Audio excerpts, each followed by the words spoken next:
Hey guys, so the other day I mentioned a kind of a craft project I had in mind, and my material came today. Post office was good and fast about it, and I'll show you what it is. So what we're looking at here is what's called EL wire, or electroluminescent wire. Basically what that is a phosphor-coated electrical conductor, and over top of that phosphor is a thin electrical wire, and over top of that is this colored jacket that you see here.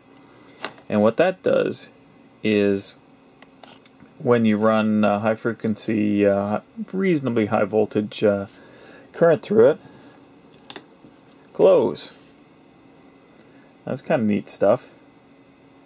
What I've got here controlling it is there's a small transformer that is powering the EL wire, and that is doing about, I think it's 90 to 100 volts at 1000 hertz. So it's not line voltage, but it's not quite line voltage, but it's much higher frequency than line voltage.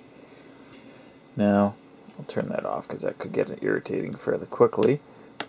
So what I've got here is a little microcontroller board called a sequencer, and basically it's just got a simple computer on it and a bunch of SERs or triacs, whatever you want to call it, that are switching on and off the wires in according to whatever the microcontroller is telling it.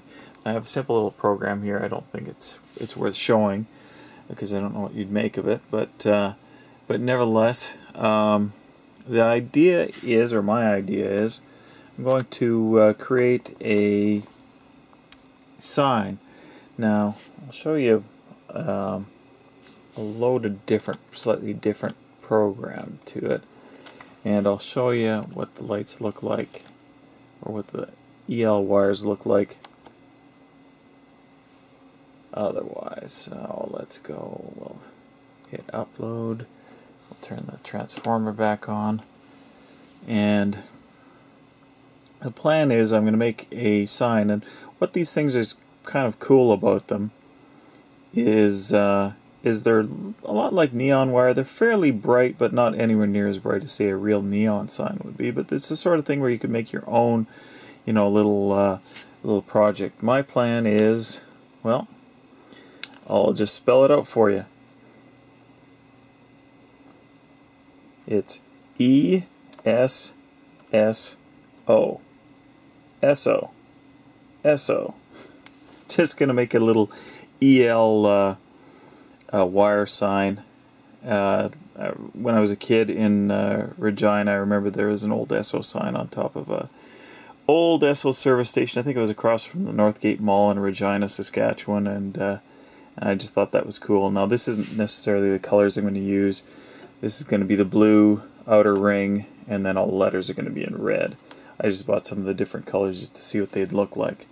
And this is like, blue, red, yellow, green, white, and I got another blue and another red roll there. Anyways, it's kind of neat. If you're kind of curious about it, I bought this stuff from a company called SparkFun. But there are guys on eBay who sell these sorts of things, and they're kind of fun to play around with. If you're curious, I can give you a parts list. Just ask for it in the comment section, and I'll put it up there, like exactly what you need. Because if you're going to do the computer programming part of it, you need more than just this board. You need what's called an FTDI breakout board right here, and it's got to connect via USB to your computer, and you have to load the Arduino library, environment and all that sort of fun stuff. But I think you can buy off of eBay sequencers that literally just cycle through them all in sequence. So anyways, we'll see how this project progresses. It's just something, it's one of those fun projects that you can do. Okay, as I was editing the video, I realized that I might want to be a little bit more clear and follow up to what I said earlier, and explain exactly what every component was, just so that it was clear to anybody who might want to do it and might not want to do the computerized version. Okay, this little computer board has a small, microcontroller on it, and it, once you figured out what, how you want your sequence to flash, you program it once, and then it never needs to be connected to the computer again. So at that point, it can run independently. It doesn't have to have, like a PC connected to it. But if you weren't interested in flashing the lights, like you're just going to run them, continuously, or this little transformer here. It's actually not so much a transformer, but it's a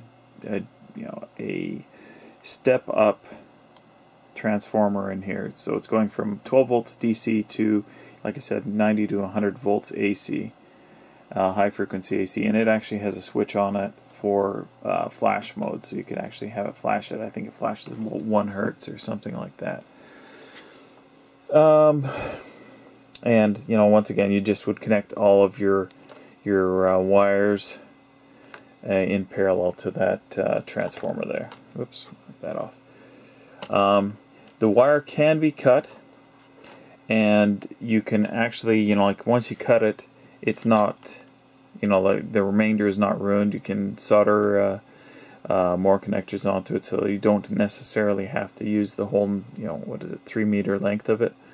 Like these are 3 meter rolls, or 9 feet.